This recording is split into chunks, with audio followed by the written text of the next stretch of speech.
Salut à toutes et à tous, c'est les abonnés aux commandes, j'espère que vous allez bien, moi comme d'habitude ça va super et aujourd'hui on se retrouve pour une nouvelle vidéo sur ma chaîne YouTube sur le top 5 des jeux vidéo les plus durs. On commence avec le numéro 10, Super Meat Boy, niveau de hardcore 4 sur 10. Super Meat Boy a été publié en 2008 par une collaboration, résumé et gameplay. Les joueurs contrôlent Meat Boy en morceaux de viande rouge et cubique qui doit sauver sa petite amie Bandage Girl du jungle du principal ennemi du jeu, le Docteur Fetus. Il doit traverser plusieurs centaines de niveaux en évitant les multiples obstacles qui les peuplent à l'aide de sauts avec une précision millimétrée. Des niveaux supplémentaires que les joueurs peuvent créer gratuitement peuvent être téléchargés. Numéro 2. Towerfall. Niveau de difficulté 6 sur 10. Towerfall est sorti sur console PS4 et Xbox One le 23 janvier 2013 et est développé par Matt Thurston. Résumé. Towerfall est un jeu de plateforme où vous devez sauter dans tous les sens en essayant d'éviter les pièges tout en tuant les ennemis et les autres joueurs avec une seule flèche. À chaque fois que vous tirez, vous devez aller la récupérer si vous voulez l'utiliser à nouveau. Ça peut déjà être incroyablement difficile en soi, même sans tous les dangers mortels présents. Les niveaux se rejoignent, donc passer une extrémité de l'écran vous fera revenir par l'autre côté. C'est un mécanisme qui peut être très utile mais aussi salement efficace pour vous tuer quand vous fuyez en danger et que vous tombez nez à nez avec un autre piège que vous n'aviez pas vu. Towerfall a une esthétique rétro et mignonne, mais c'est un petit jeu démoniaque, effréné et incroyablement difficile. Et il a mis à l'épreuve la résistance matérielle de beaucoup de manettes depuis sa sortie. Numéro 3, Cuphead. Niveau de difficulté 8 sur 10. Cuphead est sorti le 29 septembre 2017 sur Xbox One, Microsoft et Windows. Résumé. Cuphead et Magnum, en duo comprenant deux tasses anthropomorphes, décident d'aller faire un tour au casino.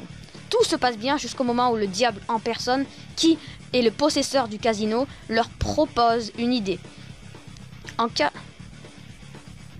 cas de victoire, ils obtiendront toute la richesse du casino, mais en cas de défaite, ils devront lui donner leur âme. Les dés sont jetés et les deux frères sont perdants et doivent donc se résigner à donner leur âme. Ces derniers supplient le diable de ne pas leur prendre. Le diable accepte, mais en échange, les deux personnages devront récupérer des âmes au boss qu'ils vont rencontrer durant leur aventure pour, à la fin, les livrer au diable. Dès le pacte signé, le duo commence leur quête d'âme à offrir au diable. Numéro 4, Undertale. Niveau de difficulté 9 sur 10. Jeu publié le 17 juillet 2016 par Toby Fox. L'histoire d'Undertale prend place dans l'Underground. Ça veut dire souterrain.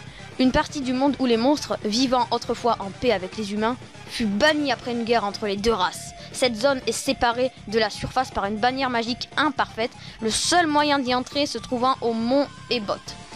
Un enfant humain tombe dans l'Underground et rencontre Flowey, une fleur dotée d'une conscience apprenant les mécaniques de jeu et encourageant l'humain à augmenter son LV ou Love en gagnant de l'XP. En tuant des monstres. Lorsque Flowey tente de tuer l'humain pour lui dérober son âme, celui-ci est secouru par Toriel, un monstre bipède femelle ressemblant à une chèvre, qui le prend sous sa protection et lui apprend à résoudre les puzzles et terminer les combats de manière pacifique. Numéro 5, et c'est le dernier, Dark Souls. Niveau de difficulté 10 sur 10. Publié en octobre 2011 sur PS3, reconnu comme le jeu le plus dur du monde selon les gamers. Résumé, le jeu commence alors que l'âge du feu arrive à sa fin et que le pouvoir de feu s'affaiblit. Le joueur prend le contrôle d'un humain marqué de la marque sombre enfermé dans un asile avec d'autres êtres dans sa condition. Il s'évadera et sera amené à Lordain, la partie du monde où les seigneurs du feu s'étaient installés au début de leur règne, où il doit faire sonner les deux cloches de l'éveil, la première au sommet de la cathédrale de la paroisse des morts vivants, la seconde dans le hameau de Crépuscule dans un marais souterrain. Paroles et montage, les abonnés aux commandes. Texte, Sky Hard Sword. C'était tout pour moi. Si vous aimez cette vidéo, n'hésitez pas à lâcher un like, ça me ferait super plaisir. Mettez un commentaire si ça vous a plu, voilà. Et donc c'était les abonnés aux commandes, on vous dit bon game. Et ciao tout le monde, merci à Sky Hard Sword pour m'avoir fait le texte. Allez, peace et abonne-toi.